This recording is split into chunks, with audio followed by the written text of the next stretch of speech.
سورہ کہف کا 6واں رکوع اور 15ویں پارے کا 18واں رکوع.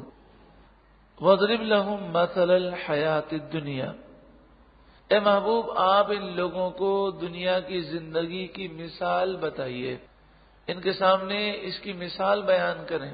کماء، اس کی مثال ایسے ہے جیسے پانی. انزلناہ من السماء، ہم نے اس پانی کو آسمان سے نازل کیا. فاختلط به نبات الارض، پھر اس پانی کے سبب زمین کا سبزہ گھنا ہو کر نکلا. بارش بڑی اچھی ہوئی، خوب کھیتی باڑیاں، خوب باغات. پھر یہ ہوا کہ اچانک سے کوئی وبا آ گئی، کوئی بیماری آ گئی، ساری کھیتیاں خراب ہو گئیں. فاصبح ہشیما تذروہ الریاح، تو وہ سارا سبزہ ہشیمن سوکھی گھاس ہو گیا. تذروہ الریاح، جنہیں ہوائیں اڑا رہی ہیں. یہ ہے دنیا کی مثال. انسان دنیا میں آیا کیسا کمزور بچہ تھا، پھر اللہ تعالیٰ نے اسے کتنی طاقت دی، جوان ہو گیا.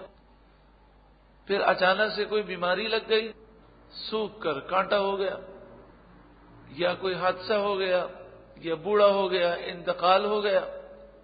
پھر قبر میں چلا گیا اور اس کا جسم ریزہ ریزہ ہو گیا. یہ ہے انسانی زندگی. اور یہ ایک ایسا نظام ہے کہ جو ہونا ضرور ہے. موت تو ہر ایک کو آنی ہے. ایسا تو نہیں ہے کہ اگر ہم اپنی صحت کا خیال کریں، اچھی غذا کھائیں اور بہت زیادہ خیال کریں تو ہم موت سے بچ جائیں گے. ایسا تو ہے نہیں.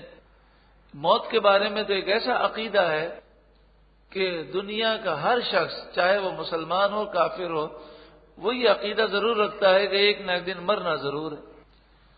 تو جب یہ ایک حقیقت ہے اور جتنا بھی ہم اپنا خیال کریں موت سے بچ نہیں سکتے، تو پھر مرنے کے بعد آخرت کی جو زندگی ہے اس کی تیاری کیوں نہیں کرتے؟ وَكَانَ اللَّهُ عَلَى كُلِّ شَيْءٍ مُقْتَدِرًا، اور اللہ ہر چیز پر قابو رکھنے والا ہے. کیا ہے دنیا کی زندگی؟ المال والبنون، مال اور بیٹے.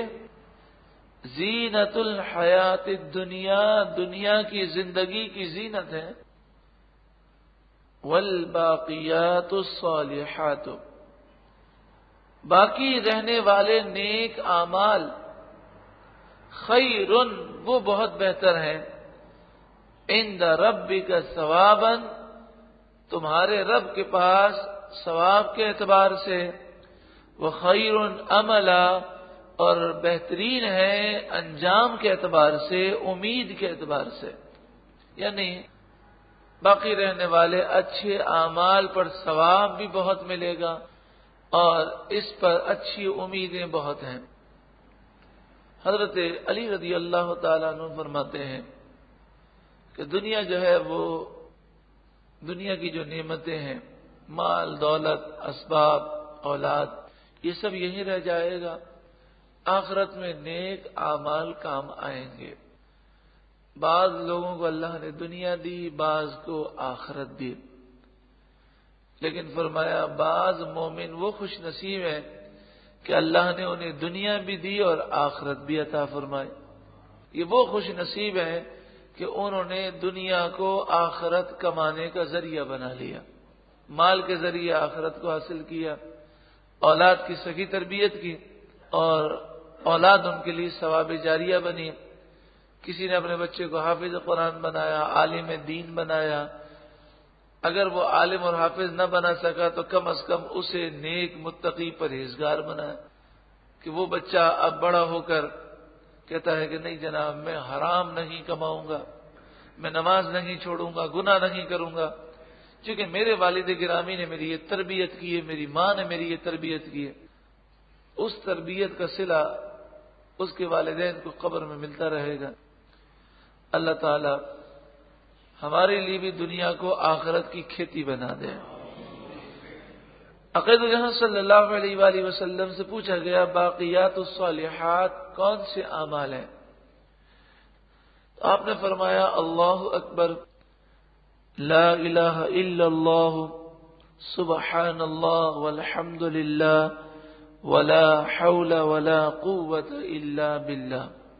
یہ ہیں الباقیات الصالحات کہ جن کا چلتے پھرتے ورد کرنا چاہیے. تیسرے کلمے میں یہ ساری چیزیں جمع ہیں، تو اگر تیسرا کلمہ کوئی پڑھ لے تو یہ سارے اوراد وہ پڑھنے میں کامیاب ہو جائے گا. وَيَوْمَ نُسَيِّرُ الْجِبَالَ، اور جس دن ہم پہاڑوں کو چلائیں گے اور پہاڑ چلتے چلتے زمین سے غائب ہو جائیں گے. وَتَرَى الْأَرْضَ بَارِزَةً، اور تم زمین کو صاف کھلی ہوئی دیکھو گے. وَحَشَرْنَاهُمْ، اور ہم انہیں اٹھائیں گے. فَلَمْ نُغَادِرْ مِنْهُمْ أَحَدًا، تو ہم ان میں سے کسی کو باقی نہ چھوڑیں گے، سب کو اٹھائیں گے. وَعُرِضُوا عَلَى رَبِّكَ صَفًّا، کیا وہ وقت ہوگا کہ سب اللہ کے حضور صف بنا کر حاضر کیے جائیں گے، سب تمہارے رب کے سامنے. لَقَدْ جِئْتُمُونَا كَمَا خَلَقْنَاكُمْ أَوَّلَ مَرَّةٍ، اللہ فرمائے گا جس طرح ہم نے تمہیں پہلی مرتبہ پیدا کیا اسی طرح آج تم ہمارے پاس آئے ہو. یعنی جسم پر لباس نہیں ہے، پاؤں میں جوتے نہیں ہیں. جس طرح بچہ ماں کے پیٹ سے باہر آتا ہے تو نہ جوتا ہے، نہ لباس ہے، نہ کوئی دولت ہے، نہ اسباب ہے. جس طرح وہ خالی ہاتھ آتا ہے اسی طرح کل بروز قیامت تم خالی ہاتھ اٹھے ہو، صرف نیک یا برے اعمال تمہارے ساتھ ہیں. بل زعمتم ان لن نجعل لكم موعدا، بلکہ تم تو یہ سمجھتے تھے کہ ہم تمہارے لیے کوئی وعدے کا وقت مقرر نہ کریں گے. ووضع الکتاب، اور نامہ اعمال رکھ دیا جائے گا. فترى المجرمین، تو تم مجرموں کو، گناہگاروں کو دیکھو گے. مشفقین، وہ کانپ رہے ہوں گے، ڈر رہے ہوں گے. مما فیہ، اس نامہ اعمال سے جو کچھ اس میں لکھا ہے. مجرم ڈر رہے ہوں گے کیونکہ زندگی کے نامہ اعمال ان کے ذہنوں میں ہوں گے کہ ہم نے کیا کیا ہے. وَيَقُولُونَ، اور وہ کہیں گے یا ویلتنا، ہائے ہماری بربادی. ما لہذا الکتاب، یہ کیسا نامہ اعمال ہے. لا یغادر صغیرۃ ولا کبیرہ، اس نے تو ہر چیز کو لکھا ہے، نہ چھوٹی چیز چھوڑی نہ بڑی چیز چھوڑی. الا احصاها، ہر چیز کو اس نے لکھ دیا. فوجدوا ما عملوا حاضرا، جو انہوں نے کام کیے ہوں گے سارے نامہ اعمال میں لکھے ہوئے وہ پائیں گے. ولا یظلم ربک احدا، اور تمہارا رب کسی پر بھی ظلم نہیں کرتا.